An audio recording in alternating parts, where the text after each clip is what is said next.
En esta tercera parte nosotros vamos a hacer referencia con un poco más de detalle a el tercero de los niveles, el nivel histórico mundial que nosotros encontrábamos en la teoría de Marx, y entonces vamos a hacer referencia a la teoría de las formaciones socioeconómicas y luego vamos a referirnos a lo que Marx entiende por ideología.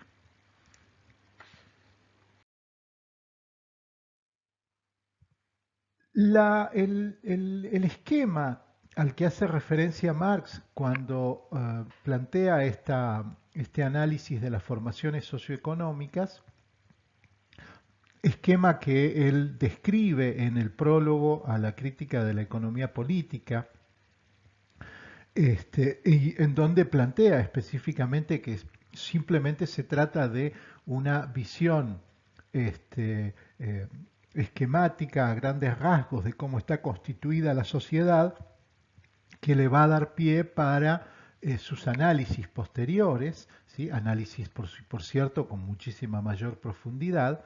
Bueno, ese esquema es el que nos permite a nosotros tener un esbozo de cómo está constituida la sociedad, las distintas formaciones socioeconómicas a partir de el planteo de Marx.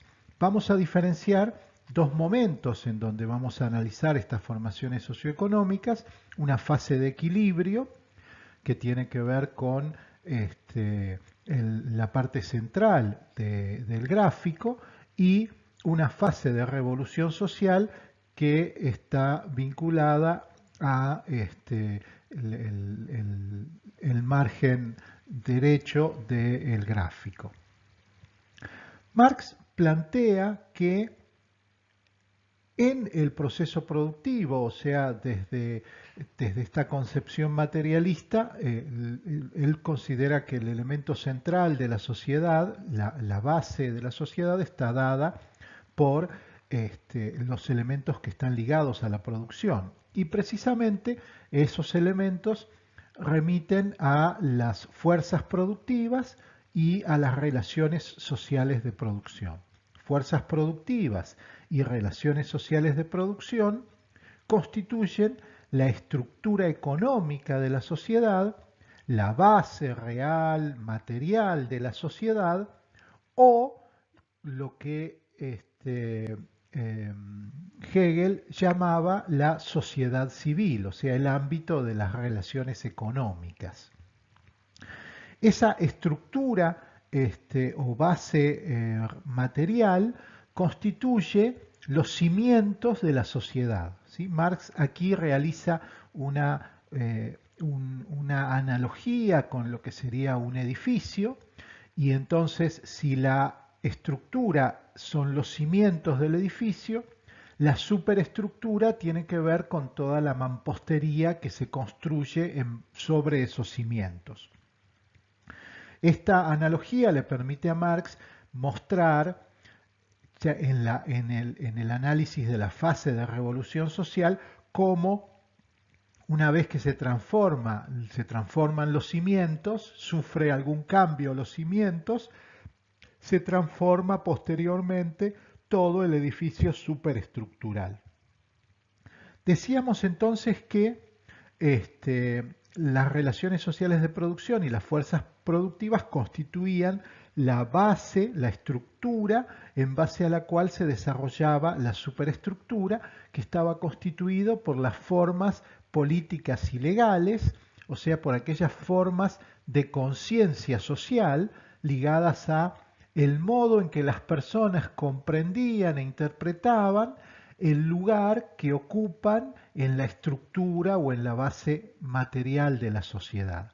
Esas formas de conciencia social que surgen de las expresiones artísticas, de la religión, del conocimiento en ciencias sociales teórico, de la filosofía, en el ámbito de la política, en el ámbito del derecho, constituyen para Marx pensamientos ideológicos en tanto están ligados a una posición de clase. Vamos a decir luego vamos a retomar el concepto de ideología, vamos a decir que en este esquema se encuentran las principales tensiones dialécticas que se resuelven en algún momento y que implican la transformación de un modo de producción a otro modo de producción. Tenemos una primera tensión dialéctica entre la sociedad y la naturaleza. O sea, para seguir desarrollando la sociedad, el hombre necesita transformar la naturaleza, ¿sí? Y eso implica un desarrollo permanente de las fuerzas productivas. Esta tensión dialéctica está representada por el número 1 en el gráfico.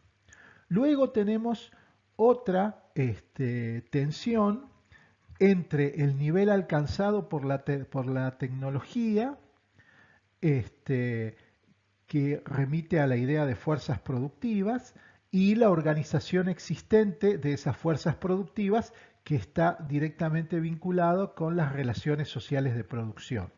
Vamos a ver que el cambio de un modo de producción por otro comienza y está directamente ligado a esta contradicción entre relaciones sociales de producción y fuerzas productivas. Y luego tenemos una tercera contradicción, una tercera tensión dialéctica entre las relaciones de producción y el sistema tradicional de instituciones políticas, legales e ideológicas que constituyen la superestructura. En algún momento estas formas dejan de ser instrumentales para la estructura económica y esto implica que va a haber, se da una contradicción que conduce a la transformación del régimen político y de las organizaciones legales de la sociedad. Veamos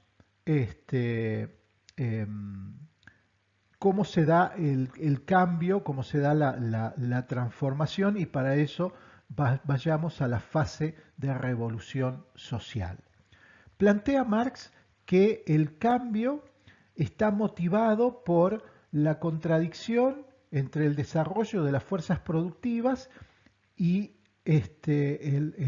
las relaciones sociales de producción, que son fijas, que están limitadas y que toman la forma, por ejemplo, de las relaciones de propiedad, por ejemplo. En algún momento de desarrollo de las fuerzas productivas, desarrollo que para Marx es un desarrollo evolutivo, imparable, ligado al desarrollo tecnológico, o sea que es imposible de detener, ¿sí? Y entonces las fuerzas productivas se desarrollan cada vez más y cada vez más. Y eso hace que en algún momento de ese desarrollo de las fuerzas productivas, las relaciones sociales de producción viejas se vuelven una traba para ese desarrollo de las fuerzas productivas. Son un obstáculo y por lo tanto deben ser derribadas las relaciones sociales de producción viejas y reemplazadas por otras. Un ejemplo histórico que analiza el propio Marx tiene que ver con el paso del modo de producción feudal al modo de producción capitalista. En cierto momento, a finales de el medioevo, nosotros nos encontramos con que el desarrollo tecnológico comienza a ser tal que están dadas las condiciones en la sociedad para producir mercancías a escala ampliada, o sea, mercancías en el sentido de elementos que pueden ser vendidos, bienes que pueden ser vendidos en distintos mercados, que no reemplazan simplemente los bienes que han sido consumidos, sino que está la potencialidad de venderlos en otros mercados.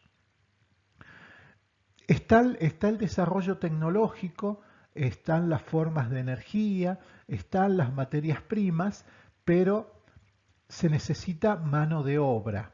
¿Y dónde estaba la mano de obra? Bueno, la mano de obra seguía en el campo ligado a las actividades propias de los campesinos. Ellos estaban atados a las tierras feudales, había un contrato feudal que unía al trabajador al campesino con la tierra. Y entonces es necesario que esa relación social de producción caiga y estos campesinos sean liberados de esas ataduras feudales, liberados en el sentido de expulsados en cierto modo, y que no les quede más remedio que vender su fuerza de trabajo, ¿sí? Y entonces ahí aparecen nuevas relaciones sociales de producción que luego tomarán la forma de, por ejemplo, el derecho, la legislación laboral, ciertas explicaciones de cómo funciona el mundo, de la importancia del trabajo, de la ética del trabajo, etcétera, etcétera. Entonces, una vez que se resuelve esta contradicción fundamental entre fuerzas productivas y relaciones sociales de producción, comienza esta fase revolucionaria que continúa con la transformación posterior de la superestructura política y legal. Y decíamos que esos elementos superestructurales constituían para Marx ideología. ¿A qué hace referencia lo ideológico? ¿A qué hace referencia la ideología en Marx? Bueno, la ideología, dice Marx, es la conciencia que la clase dominante se forja de su realidad de acuerdo a su posición y sus intereses. La ideología tiene que ver con una forma de pensamiento asentada en los intereses de una clase social determinada, en la posición de clase. Es una forma de conocimiento que legitima, naturalizando las desigualdades y que plantea al conjunto de la sociedad una perspectiva, una mirada, la de la clase dominante, como la única posible en esa sociedad. De tal modo, la ideología cumple con esta función legitimadora en la sociedad. Para Marx, lo ideológico constituía una forma de pensamiento falso o distorsionado, y él trataba de combatir a este pensamiento ideológico a partir de un análisis científico dentro de los cánones de lo que es el materialismo dialéctico. Tenemos un ejemplo de un pensamiento ideológico a partir de esta comparación que realiza el presidente Macri entre un proyecto de ley para limitar los despidos y otro proyecto de ley hipotético que establezca que todas las personas debieran ser felices.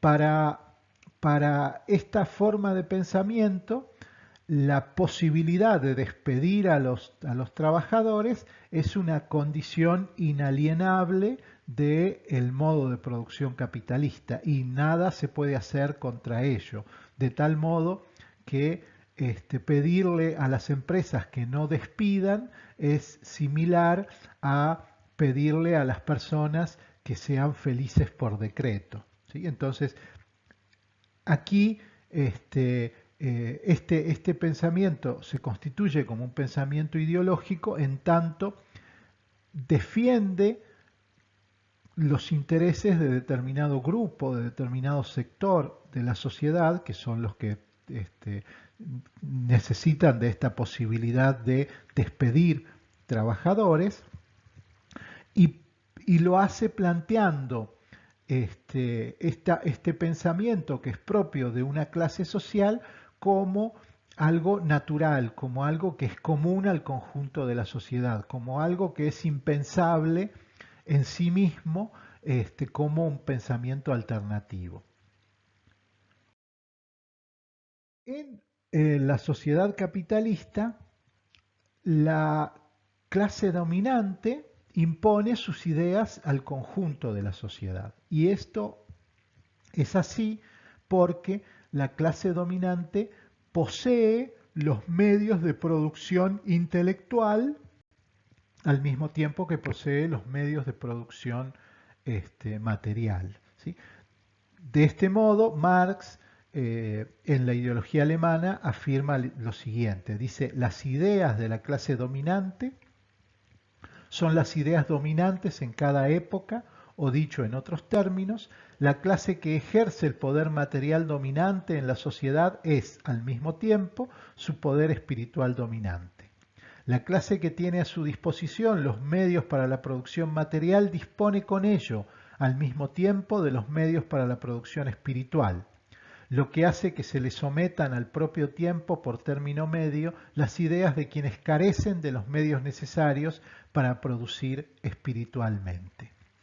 Luego nosotros vamos a retomar esta idea y vamos a ver que las instituciones encargadas de esta transmisión de la ideología dominante constituyen lo que Althusser llama los aparatos ideológicos de Estado, que en el modo de producción capitalista remiten a la familia, al sistema educativo y, por cierto, más cercano a nosotros, a los medios masivos de comunicación. Bien, para ingresar en la última parte, nosotros vamos a plantear eh, cuál es el objetivo de Marx en esta obra tan importante que es el Capital. Y aquí Marx lo que plantea es la necesidad de describir la ley económica que preside el movimiento de la sociedad capitalista a partir de la dinámica del proceso productivo. Y dice que el capitalismo es un medio de producción que por excelencia produce mercancías. Entonces, a partir de esto, en la última parte, vamos a hacer referencia a qué es una mercancía y cómo se constituye el valor de una mercancía.